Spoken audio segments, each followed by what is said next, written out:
Hello అందరికీ, welcome to our channel Andhra sisters. ఈరోజు మన ఆంధ్ర సిస్టర్స్ ఛానల్లో పిండి పులిహార ఎలా తయారు చేసుకోవాలో చూద్దాం.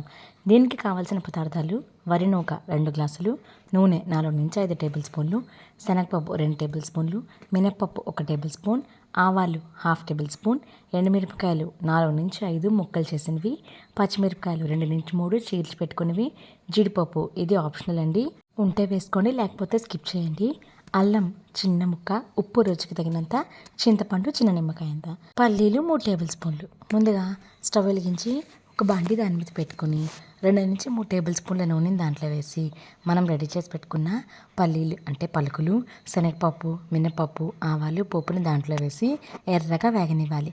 జీడిపప్పులు మళ్ళీ చెప్తున్నానండి, ఇవి ఆప్షనల్, మీ దగ్గర ఉంటే ఒక 5-6 వేసుకోండి.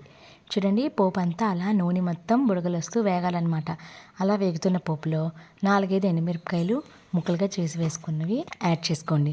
అలాగే నేనైతే డైరెక్ట్గా అల్లాన్ని యూస్ చేయకుండా అల్లం పొడిని కొంచెం వేసాను. మీ దగ్గర అల్లం పొడి లేకపోతే అల్లాన్ని ముక్కలు చేసుకుని యాడ్ చేసుకోండి. ఇప్పుడు పచ్చిమిరపకాయలు ఒక 2 చీల్చి పెట్టుకున్నవి యాడ్ చేసుకున్నాను. నెక్స్ట్ కరివేపాకు, ఇది కూడా మీ దగ్గర లేకపోతే ఆప్షనల్. చింతపండుని నేను కొంచెం వాటర్లో నానబెట్టి గుజ్జుగా తీసుకుని పక్కన మగ్గించి రెడీ చేసి ఉంచుకున్నాను అనమాట.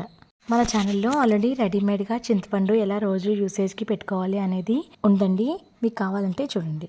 ఇది పోపు ఇలా వేగిన తర్వాత పక్కన ఇంకో బండి పెట్టుకుని దాంట్లో ఒక 2 టేబుల్ స్పూన్స్ ఆయిల్ వేసుకుని దాంట్లో మన వరి నూకకి తగినంత నీళ్లు, అంటే నేనైతే 2 గ్లాసెస్ వరి నూక తీసుకున్నాను కాబట్టి 4 గ్లాసెస్ నీళ్ళు పోసుకున్నాను. రుచికి తగినంత ఉప్పుని, చిన్న చిటికెడు పసుపుని కూడా దాంట్లో యాడ్ చేసుకున్నాను అనమాట. చూడండి, అలా వీడియోలో చూపించినట్టు పొంగొస్తూ ఆ నీళ్ళన్నీ మరగాలన్నమాట. అలా మరుగుతున్న నీళ్ళల్లో కలుపుకుంటూ వరి నూకని యాడ్ చేసుకోవాలి. కలుపుకుంటూ వరి నూకని యాడ్ చేసుకోకపోతే నూకంతా ముద్దగా ఒక దగ్గరే ఉండిపోయి బాగా మెత్తగా ఉడికిపోతుంది. ఇలా ఉడికిన తర్వాత మొత్తం అంతటినీ కూడా చల్లారబడ్డానికి నేనైతే ఒక ప్లేట్లోకి తీసుకున్నాను అనమాట. ఇలా ఇది ఎంత చల్లారితే అంత టేస్టీగా ఉంటుంది. చల్లారే కొద్దీ విడివిడిలాడుతుంది, అప్పుడు టేస్ట్ ఇంకా ఎన్హాన్స్ అవుతుంది.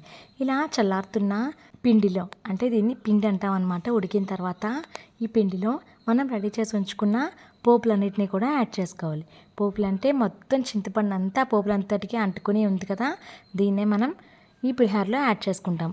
అన్నం తినము అనుకునే వాళ్ళు దీన్ని తింటే సేమ్ అన్నం అంత హెల్తీగాను, అన్నం అంతలాగా కడుపు నిండి హ్యాపీగా టమ్మీ ఫుల్ అవుతుందన్నమాట. అయితే 90s రెసిపీ. దీన్ని మనం చింతపండు లేదనుకుంటే నిమ్మకాయ పిండుకొని కూడా చేసుకోవచ్చు. నెక్స్ట్ వీడియోస్లో దీన్ని నిమ్మకాయతో ఎలా చేసుకోవాలో కూడా చూద్దాం.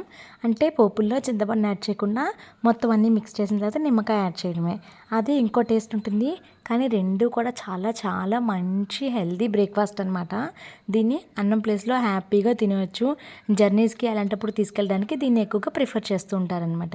ఓకే, అయితే ఇంత టేస్టీ రెసిపీ మీకు కూడా నచ్చింది కదా, ఖచ్చితంగా మీరు కూడా ట్రై చేసి మీకు ఎలా కుదిరిందో కామెంట్ చేయడం మాత్రం మర్చిపోకండి. మా ఛానల్ ఎప్పుడూ ఇలాగే సపోర్ట్ చేస్తూ ఉండండి. Thank you for watching our video. Like, share, subscribe to Andhra sisters.